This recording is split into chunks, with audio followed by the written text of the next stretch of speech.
Somewhere in China, right now, 2 7-year-old girls are growing up. They go to school, they eat breakfast, they sleep. They exist in the world exactly like any other child, except they don't. Because in November 2018, before they were even born, a scientist reached into their DNA and changed it, permanently, irreversibly, in ways that will be passed down to every child they ever have. And nobody, not the scientist who did it, not the government that imprisoned him, not the brightest geneticists alive today, can tell you with certainty what he actually changed. The experiment is over. The results are walking around on 2 legs, and the data is locked inside 2 little girls whose names we are not allowed to know. To understand what happened, you need to understand what CRISPR actually is. For most of human history, the genome was untouchable. 3 billion base pairs of DNA packed into every cell in your body, written in a language we could read but not edit. Like finding an ancient manuscript. You could study it, translate it, and understand it, but you could not change the words. CRISPR changed that. CRISPR-Cas9 is a molecular tool borrowed from bacteria that can locate a specific sequence in the human genome with extraordinary precision and cut it, like a find and replace function for the code that makes you human. You identify the target, you make the cut, you insert, delete, or rewrite whatever you want. In 2012, Jennifer Doudna and Emmanuel Charpentier published the paper that showed it could work in human cells. In 2020, they received the Nobel Prize in Chemistry for it. The scientific community celebrated, and they also immediately warned, do not use this on a human embryo, not yet. The technology is too new, the off-target effects, the unintended cuts, and the edits in the wrong places are too poorly understood. We need years of research, decades maybe. We need to know exactly what we're doing before we do it to a child who cannot consent. Most scientists listened. He Jiankui did not. He Jiankui was not a fringe scientist. He was not working out of a basement. He had a PhD from Rice University.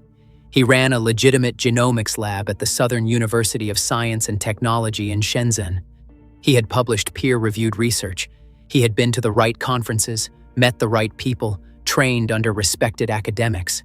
And somewhere along the way, he decided he was ready to do what nobody else would. His stated goal was to protect children from HIV.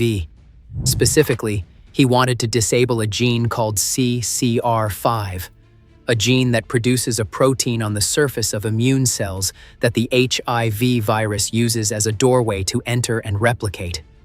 A small percentage of people are born with a natural mutation in CCR5 that makes them nearly immune to HIV. He Jiankui wanted to give that mutation to children whose fathers were HIV positive. On the surface, it sounds almost reasonable. A protective edit, a gift. Here is what he didn't tell anyone. The CCR5 mutation he was replicating doesn't just affect HIV. CCR5 plays roles in immune response to other viruses, including West Nile virus and influenza.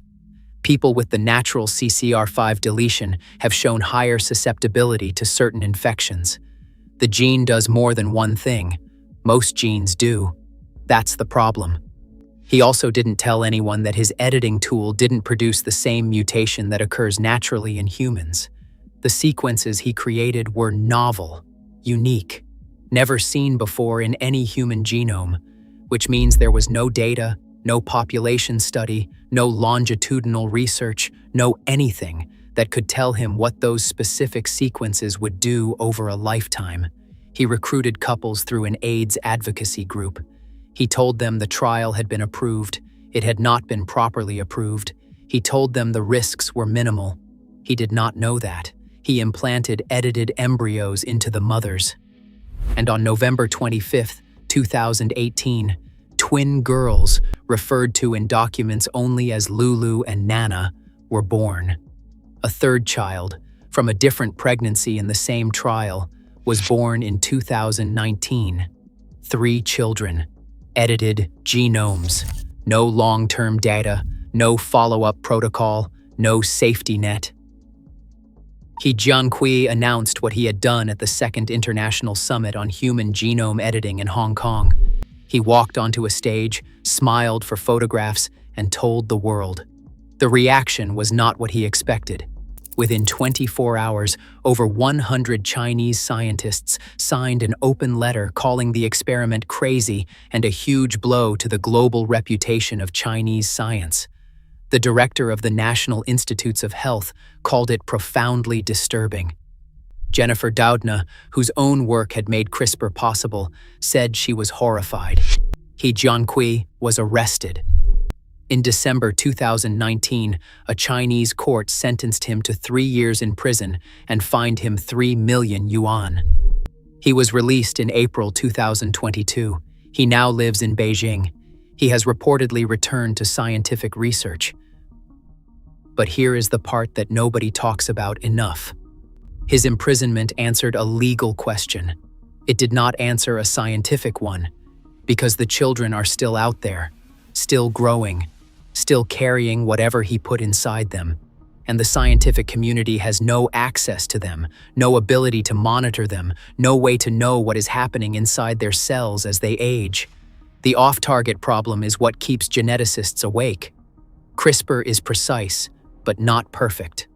When you cut DNA in one place, sometimes the molecular machinery slips. Sometimes it cuts somewhere else, somewhere unintended. These off-target edits can be harmless. They can also disrupt tumor suppressor genes, the genes that prevent cells from becoming cancerous. They can interfere with developmental processes that don't fully manifest until adolescence or adulthood. He Jiankui's own data, released after his arrest, showed evidence of mosaicism in at least one of the embryos, meaning not every cell in the child's body received the intended edit. Some cells were edited, some weren't. Some may have been edited in ways that weren't intended at all. Mosaicism in humans is not rare, but mosaicism introduced by an experimental molecular tool in a novel genomic sequence with no post-birth monitoring, nobody has ever studied that, because nobody had ever done it before. And there is one more thing. One thing that elevates this beyond a single scientific controversy into something that will outlast everyone involved. Germline edits are heritable. The changes He Jiankui made are not confined to Lulu and Nana. If either of them has children, those children will carry the edited sequences, and their children, and theirs.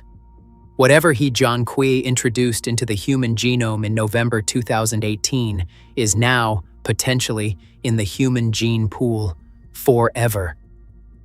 David Siranowski, a journalist who covered the story for Nature, tracked down some of the families involved.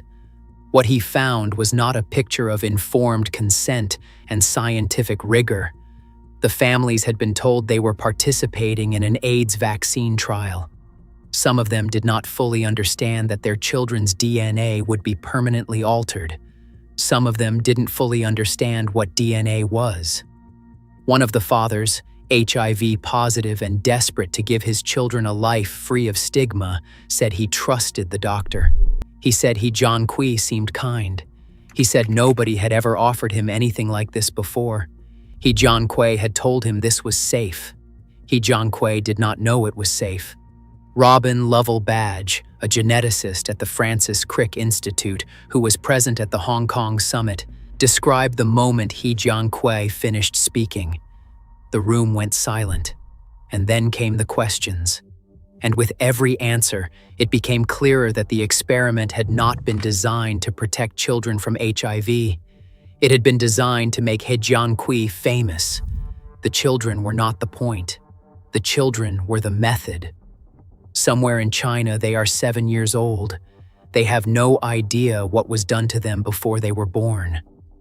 They have no idea that scientists on the other side of the world are still arguing about their genomes. They have no idea that their DNA, whatever it actually contains, may one day be inside their own children. They are just kids, growing up, not knowing. Here is the question that doesn't go away. He Jiankui is in prison. The scientific community condemned what he did. Every major genetics organization on Earth has published guidelines, frameworks, moratoriums. The International Commission on the Clinical Use of Human Germline Genome Editing concluded that germline editing is not ready for clinical use. The message from the scientific establishment has been clear and unified. And yet, the technology is real. It works. It is becoming cheaper and more accessible every year. The knowledge of how to use it is spreading to universities, to private companies, to countries with different regulations and different definitions of what is acceptable. He Jiankui was not the last person who will ever think about doing this. He was just the first person who did. And what he left behind is not just a scandal, not just a prison sentence, not just a cautionary tale for ethics committees. He left behind 3 children with edited genomes and no medical supervision. He left behind a precedent, proof that it can be done, that the barriers can be crossed, that the line can be moved. He left behind a question that will only get harder to answer as the technology gets better and the temptation gets stronger. Where is the line, and who gets to draw it? CRISPR can cure genetic diseases that have killed children for generations. It can eliminate hereditary cancers. It can, one day, potentially end suffering on a scale that is difficult to fully imagine. It can also be used by a single scientist working in secret on embryos that cannot consent to make changes nobody fully understands, that will persist in the human genome long after everyone involved is dead. We did not choose to cross that line. He Jiankui chose for us, and somewhere in China, the consequences of that choice are learning to read.